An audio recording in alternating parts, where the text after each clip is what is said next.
Damai sejahtera Allah yang melampaui segala akal akan memenuhi hati dan pikiranmu di dalam Kristus Yesus. Amin. Kita mendengar firman Tuhan yang dibaca dari Markus pasal 7 ayat 24 sampai 37. Inilah firman Tuhan. Lalu Yesus berangkat dari situ dan pergi ke daerah Tirus. Ia masuk ke sebuah rumah dan tidak mau bahwa ada orang yang mengetahuinya. Tetapi kedatangannya tidak dapat dirahasiakan. Malah seorang ibu yang anaknya perempuan kerasukan roh jahat segera mendengar tentang dia, lalu datang dan tersungkur di depan kakinya. Perempuan itu seorang Yunani bangsa Sirofenisia. Ia memohon kepada Yesus untuk mengusir setan itu dari anaknya. Lalu Yesus berkata kepadanya, "Biarlah anak-anak kenyang dahulu, sebab tidak patut mengambil roti yang disediakan bagi anak-anak dan melemparkannya kepada anjing." Tetapi perempuan itu menjawab, "Benar Tuhan, tetapi anjing yang di bawah meja juga makan remah-remah yang dijatuhkan anak-anak." Maka kata Yesus kepada perempuan itu, "Karena kata-katamu itu, pergilah sekarang, sebab setan itu sudah keluar dari anakmu." Perempuan itu pulang ke rumahnya, lalu didapatinya anak itu berbaring di tempat tidur, sedang setan itu sudah keluar. Kemudian Yesus meninggalkan pula daerah Tirus dan dengan melalui Sidon pergi ke Danau Galilea, di tengah-tengah daerah Dekapolis. Di situ orang membawa kepadanya seorang yang tuli dan yang gagap dan memohon kepadanya supaya ia meletakkan tangannya atas orang itu. Dan sesudah Yesus memisahkan dia dari orang banyak, sehingga mereka sendirian, ia memasukkan jarinya ke telinga orang itu, lalu ia meludah dan meraba lidah orang itu. Kemudian sambil menengadah ke langit, Yesus menarik nafas dan berkata kepadanya, "Efata," artinya terbukalah. Maka terbukalah telinga orang itu, dan seketika itu terlepas pula lah pengikat lidahnya. Lalu ia berkata-kata dengan baik. Yesus berpesan kepada orang-orang yang ada di situ supaya jangan menceritakan kepada siapapun juga. Tetapi makin dilarangnya mereka, makin luas mereka memberitakannya. Mereka takjub dan tercengang dan berkata, "Ia menjadikan segala-galanya baik. Yang tuli dijadikannya mendengar, yang bisu dijadikannya berkata-kata." Demikian pembacaan nas firman Tuhan. Dan saya menyapa saudara-saudari dalam Tuhan, Salam. Tema firman Tuhan yang kita renungkan hari ini adalah Yesus menjadikan segala-galanya baik. Saudara-saudari dalam Tuhan kita Yesus Kristus, kita pasti menginginkan keadaan atau situasi hidup yang baik. Kita pasti mengharapkan kehidupan kita ini menjadi baik-baik saja keadaannya. Kita pasti menginginkan suasana di sekeliling kita aman dan nyaman. Kita pasti menginginkan dan mengharapkan pekerjaan, aktivitas, bisnis, usaha tetap lancar. Tapi yang sering terjadi adalah tidak sesuai dengan harapan. Yang terjadi malah keadaan buruk. Misalnya kita menginginkan kemarau, yang terjadi malah hujan. Orang menginginkan sehat, tetapi yang terjadi adalah sakit. Orang menanam tanaman, berkebun untuk mengharapkan buah yang baik, tetapi yang muncul adalah buah yang rusak. Ingin hidup nyaman tanpa masalah, tetapi ada saja orang yang mencari masalah, yang menjelek-jelekan, ingin menjatuhkan. Kadang sering merasa suasana yang kurang aman, kurang nyaman. Suasana yang kurang baik. Banyak hal yang tidak sesuai dengan target yang diharapkan. Tetapi saudara-saudara, semua keadaan tersebut akan menjadi baik jika engkau datang kepada Yesus dan memohon belas kasih-Nya. Apapun dan bagaimanapun keadaanmu, seburuk apapun sekecewa apapun yang terjadi, jika engkau datang kepada Yesus, Ia akan menyelesaikan semuanya. Ia akan membereskan keadaan itu, sehingga keadaanmu akan menjadi baik kembali, menjadi sangat baik. Dari cerita firman Tuhan ini kita melihat dua orang sakit dibawa kepada Yesus. Yang pertama seorang anak perempuan yang kerasukan roh jahat, anak dari seorang perempuan Yunani, bangsa Sirofenisia. Ia datang memohon kepada Yesus untuk mengusir setan itu dari anaknya. Tetapi jawab Yesus, biarlah anak-anak kenyang dahulu. Di ayat yang ke-27, sebab tidak patut mengambil roti yang disediakan bagi anak-anak dan melemparkannya kepada anjing. Jika kita melihat mengapa Yesus mengatakan demikian, karena perempuan tersebut seorang Yunani, seorang asing, seorang luar, yang belum mengenal Yesus, belum percaya kepada Yesus. Sedangkan Yesus datang terutama dulu kepada bangsa Yahudi, orang-orang Yahudi. Karena orang perempuan ini yang datang kepadanya meminta pertolongan adalah orang Yunani, maka seperti itulah jawaban Yesus. Biarlah anak-anak terlebih dahulu. Maksudnya, aku datang kepada bangsa Israel, kepada orang Yahudi terlebih dahulu.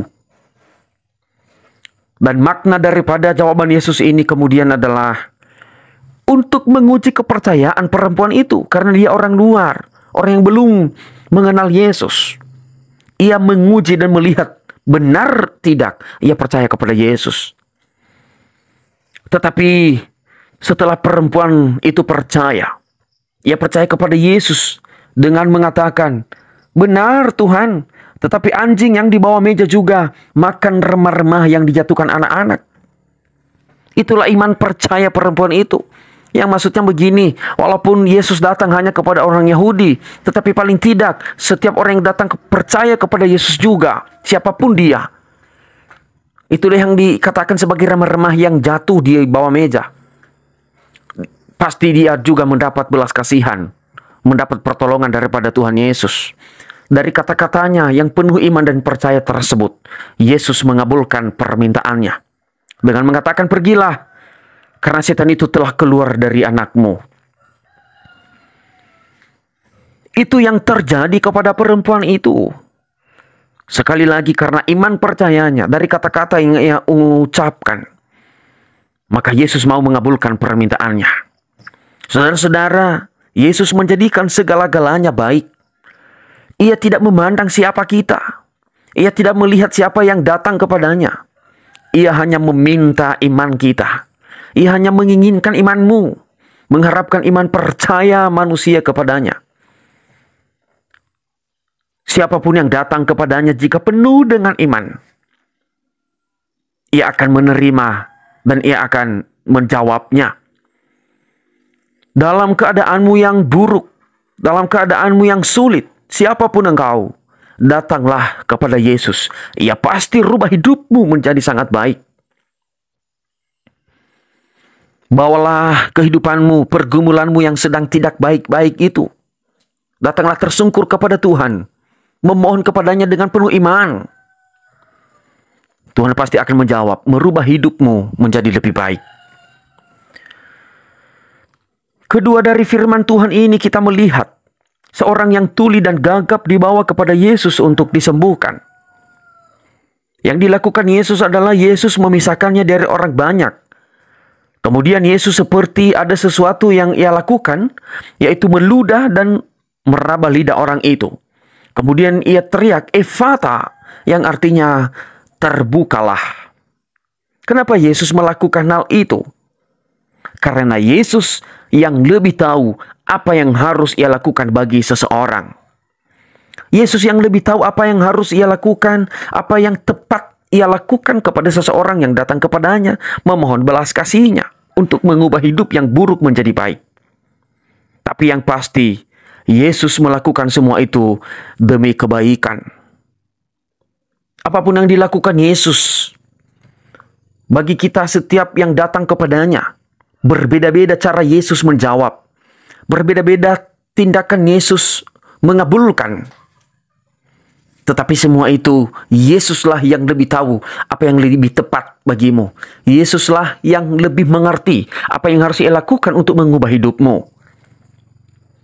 Itulah sebabnya dari kedua orang dari cerita firman Tuhan yang kita renungkan ini, Yesus berbeda caranya untuk menyembuhkan. Tetapi yang jelas dan pasti sekali lagi, Yesus melakukan demi kebaikan. Dari segala yang ia lakukan tersebut, semua orang yang melihat menjadi takjub dan tercengang dan berkata, ia menjadikan segala-galanya baik. Sekalipun Yesus melarang, jangan menceritakan kepada siapapun. Semakin dilarang, justru mereka semakin memberitakan kepada siapa saja. Oleh karena ketakjuban mereka, oleh karena ketercengangan mereka, mereka tidak bisa membendung apa yang mereka lihat. Mereka terus menceritakan kepada siapa saja, karena mereka melihat Yesus menjadikan segala-galanya baik. Saudara-saudari dalam Tuhan, memang benar Yesus menjadikan segalanya baik dalam kehidupan kita. Siapapun kita yang datang kepada Yesus, ia akan mengubah hidup kita menjadi segalanya menjadi baik. Yesus tahu apa yang terbaik bagimu. Yesus tahu apa yang harus ia lakukan kepadamu. Sebab itu biarkanlah ia bekerja dalam hidupmu. Sekalipun itu terasa sulit, kadang terasa sakit. Mungkin awalnya terasa sakit dan sulit ketika ada pergumulan, ada beban, keadaan yang buruk, keadaan yang tidak sesuai, yang kurang baik. Engkau datang kepada Yesus memohon belas kasih-Nya. Tetapi Yesus mau mengubah itu dengan caranya. Mungkin engkau merasakan awalnya sakit, awalnya sulit. Tetapi percayalah, pada akhirnya itu adalah yang terbaik bagimu. Ada sebuah ilustrasi, ada seorang penjual tempe. Ada seorang bapak-bapak penjual tempe yang tinggal di sebuah kampung. Dan setiap kali ia menggoreng tempenya, kemudian ia berangkat ke pasar menjual tempenya. Tetapi untuk sampai ke pasar, ia harus jalan kaki dengan memikul tempenya. Dan ia harus berjalan kaki melewati sawah-sawah yang penuh dengan lumpur. Baru sampai di pinggir jalan. Dan kemudian di pinggir jalan ia naik angkutan langganannya. Dan angkutan itulah yang sering membawa ia ke pasar. Pada suatu hari, tidak tahu kenapa, minyak untuk menggoreng tahu bapak ini habis dan ia juga tidak punya duit. Kemudian ia berpikir, sudah tidak apa-apalah, saya bawa ini ke pasar jual mentah. Kemudian dengan penuh semangat ia memikul tempe mentahnya. Ia jalan kaki melewati sawah-sawah. Sampai di pertengahan sawah, ia terpleset, terjatuh.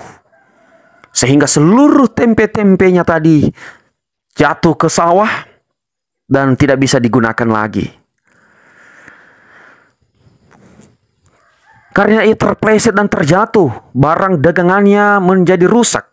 Kemudian yang baiknya, yang masih bisa dipakai, ia pungut kembali, ia masukkan ke tempat ke dalam karung, dan membutuhkan waktu yang lama.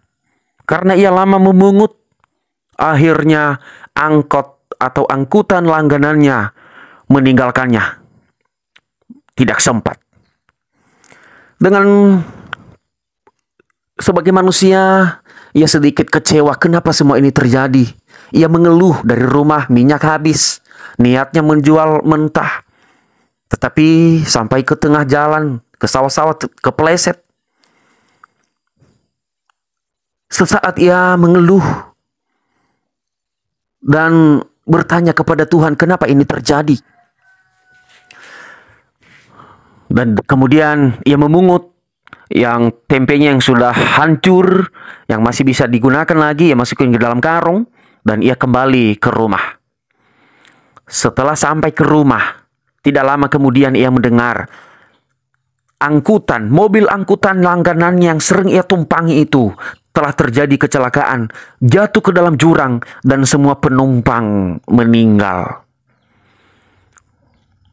Tinggal dialah satu-satunya yang masih hidup karena ia belum jadi naik angkutan itu. Kemudian ia baru sadar, oh ternyata inilah cara Tuhan menjadikan hidupku menjadi baik. Kalau seandainya tadi saya sudah naik angkutan itu, kalau seandainya tadi tempeku tidak jatuh, aku tidak terpleset, pasti saya sudah naik angkutan itu. Dan mungkin saya sudah ikut mati di kecelakaan itu. Ia sangat bersyukur kepada Tuhan. Terima kasih Tuhan. Yang awalnya dia mengeluh, awalnya dia marah kepada Tuhan karena tidak sesuai harapannya yang terjadi. Tetapi justru keadaan yang ia rasakan buruk itulah yang mengubah hidupnya menjadi baik, yang membuat ia menjadi beruntung. Tidak lama kemudian, sembari ia sedang merenungkan apa yang terjadi, tiba-tiba di kampung tersebut datanglah seorang ibu-ibu orang kaya yang sedang mencari-cari tempe mentah untuk dijadikan makanan bebek. Dan tibalah ia ketemu dengan bapak tersebut, dan ia memborong habis tempe sisanya tadi dengan mentah yang rusak, yang sudah hancur. Ia beli semua dan jadilah duit tempenya tadi. Bertambah sukacita dan bersyukurlah si bapak ini. Betapa baiknya Tuhan. Betapa baiknya Tuhan mengubah keadaan yang buruk tadi itu, yang ia tidak tahu tujuan Tuhan itu tadi, menjadi sangat baik, menjadi sukacita baginya. Disitulah ia menyadari, oh ternyata Tuhan Yesus menjadikan segalanya baik. Saudara-saudara yang terkasih, dari ilustrasi firman Tuhan yang telah saya ceritakan ini, kadang kita merasa hidup kita buruk, kadang kita merasa hidup kita sulit, tetapi mungkin itulah cara Tuhan untuk memperbaiki hidup kita. Ia buat menjadi baik. Sebab itu jangan pernah mengeluh kepada Tuhan. Tetaplah berpegang kepadanya, datanglah kepadanya. Dalam keadaan yang buruk, dalam keadaan yang kurang baik, datanglah di hadapannya. Tersungkur memohonlah di hadapannya. Ia akan menjadikan semuanya baik. Demikianlah firman Tuhan. Semoga menjadi berkat bagi kita semua. Dan semoga kehidupan kita, Tuhan menjadikan segalanya menjadi baik. Kita berdoa. Allah yang kasih, yang mulia, kami sembah, kami puji. Terima kasih berkat-Mu dan kasih-Mu. Kami percaya Engkau menjadikan keadaan kehidupan kami segalanya menjadi baik. Sekalipun kami merasa buruk, seburuk dan sekecewa apapun kami, ketika kami datang kepadamu, Engkau mengubah menjadi baik. Dan sekalipun kadang tidak sesuai harapan apa yang kami rasakan, tetapi itulah cara Tuhan untuk menjadikan kehidupan kami menjadi baik dan sukacita.